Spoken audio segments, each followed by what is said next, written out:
नमस्कार दोस्तों, स्वागत है आपका हमारे यूट्यूब चैनल पर। अगर आप चैनल पर नए हैं तो प्लीज़ चैनल को सब्सक्राइब कर लीजिए, अपने दोस्तों को शेयर कर दीजिए।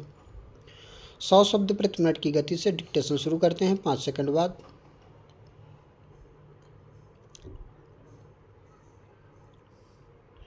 स्टार्ट।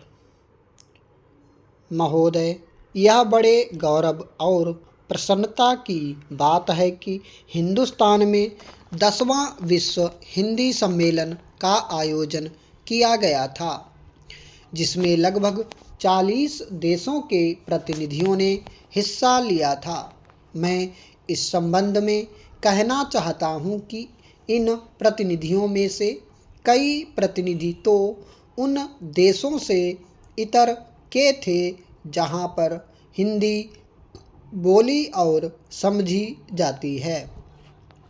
10वें विश्व हिंदी सम्मेलन में वेनिस विश्वविद्यालय, इटली की प्रोफेसर मार्का ने कहा कि भारत में उनकी शुरू से ही रुचि रही थी और इसीलिए हिंदी सीखी थी।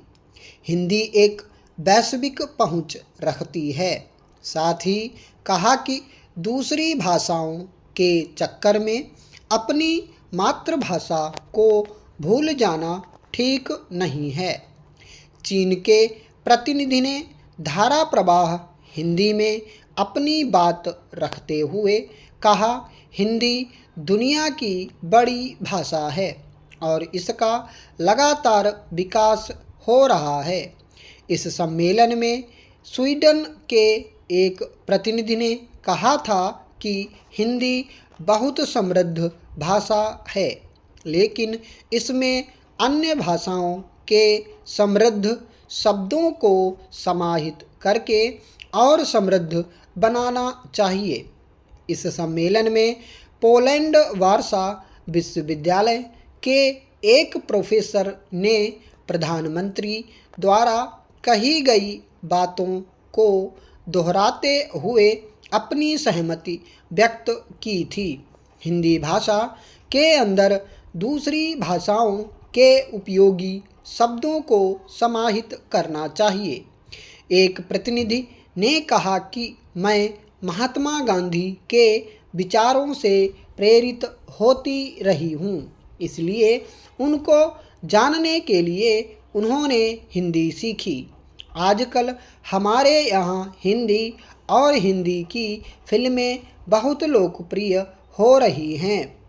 विश्व हिंदी सम्मेलन में विदेश नीति विषय पर एक समानांतर सत्र का आयोजन किया गया था, जिसमें विशेषज्ञों द्वारा जोर देते हुए कहा कि विदेश नीति में इसका अधिक से अधिक प्रयोग किया जाना चाहिए। एक वरिष्ठ पत्रकार ने प्रशंसा करते हुए कहा था कि विदेश मंत्रालय में बीते 1 वर्ष से हिंदी का प्रयोग काफ़ी बढ़ रहा है। अब विदेश मंत्रालय में मौलिक हिंदी का लेखन होने लगा है। उन्होंने विदेश मंत्रालय की वेबसाइट पर मौलिक हिंदी लिखने को और बढ़ाने की आवश्यकता जताई और क्षेत्रीय भाषाओं में भी जानकारी उपलब्ध करवाने का सुझाव दिया। उन्होंने यह भी कहा कि प्रधानमंत्री और विदेश मंत्री हिंदी में बोल रहे हैं, लेकिन विदेश मंत्रालय के अधिकारी आज भी अंग्रेजी ज़्यादा बोलते हैं।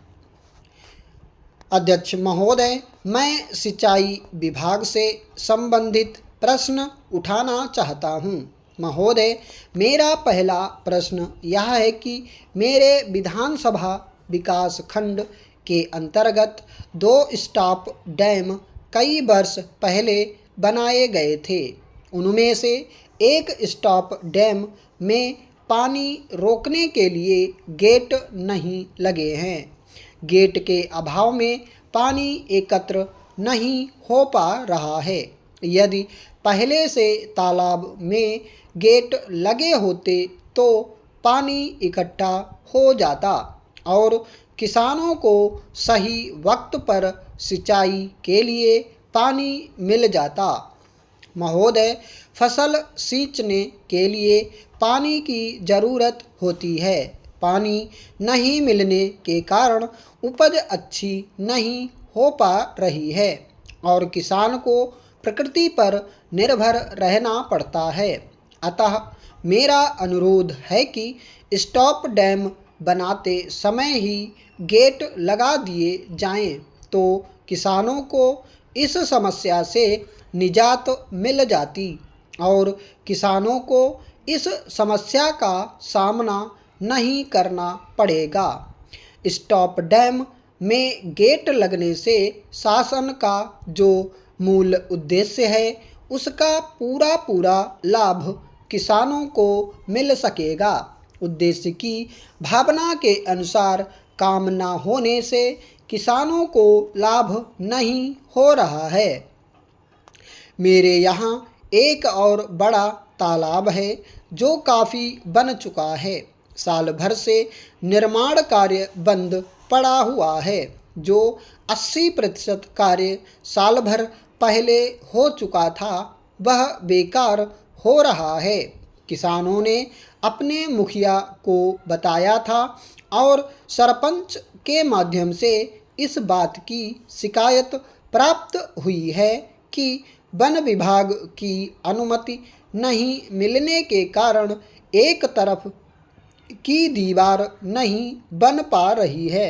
इस दीवार के कारण जनता को इसका लाभ नहीं मिल पा रहा है तथा इससे होने वाली सिंचाई भी प्रभावित हो रही है। पूर्व में लगाई गई लगभग 20 लाख रुपए की राशि भी बेकार हो रही है। मैं उम्मीद करता हूँ कि सभी समस्याओं का निराकरण शीघ्र हो जाएगा। उपाध्यक्ष महोदय, अब मैं आपसे अगला प्रश्न करूँगा कि मेरे जिले के रेत खदानों की किस्त कतिपय लोगों की मेहरबानी और मिलीभगत से जमा नहीं की गई है। ऐसी लगभग 10 खदानें हो सकती हैं जिनका अनुबंध ही नहीं किया गया। इस प्रकार लाखों रुपए की हानि सरकार को पहुंचाने का प्रयास किया जा रहा है। जिले के खदानों के माध्यम से जो रॉयल्टी ग्राम पंचायत को प्राप्त होती थी वह नहीं मिल रही है। रॉयल्टी प्राप्त नहीं होने के संबंध में सरपंचों द्वारा शिकायत की गई है। जांच और कार्यवाही नहीं होने के कारण शासन प्रशासन के प्रति खतरनाक रोष व्याप्त है। मान्यवर, केंद्रीय मंत्रिमंडल ने आज उत्तर प्रदेश में राष्ट्रपति शासन की अवधि 17 अप्रैल से 6 महीने तक के लिए और बढ़ाने का फैसला किया है। विश्वस्त सूत्रों के अनुसार आज यह जानकारी दी गई है कि उत्तर प्रदेश में राष्ट्रपति शासन की वर्तमान 6 महीने की अवधि 16 अप्रैल को समाप्त होने जा रही है।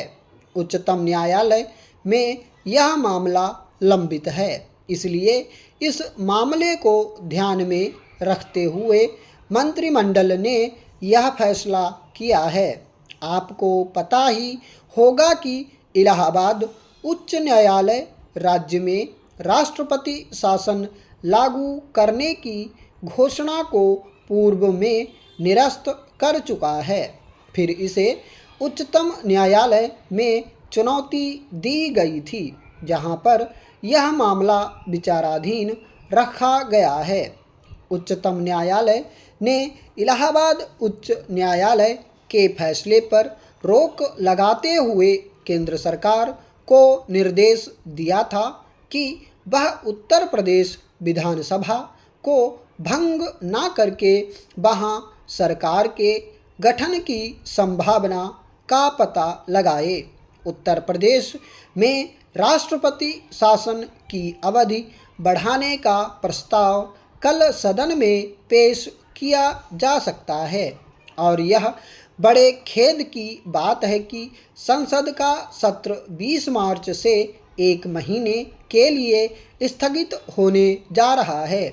इसलिए मंत्रिमंडल ने इसी बात को ध्यान में रखते हुए राज्य में राष्ट्रपति शासन की अवधि बढ़ाने का फैसला आज ही कर लिया है। सूत्रों के अनुसार यदि इस दौरान उच्चतम न्यायालय का कोई आदेश प्राप्त होता है तो उस निर्देश पर कार्रवाई करने को भी सरकार तैयार रहेगी। उत्तर प्रदेश में विधानसभा के चुनाव के बाद किसी राजनीतिक पार्टी या गठजोड़ द्वारा सरकार बनाने में विफल रहने के कारण गत वर्ष अक्टूबर में राष्ट्रपति शासन लागू किया था। अब वहां सरकार का गठन किया जा चुका है। स्टॉप।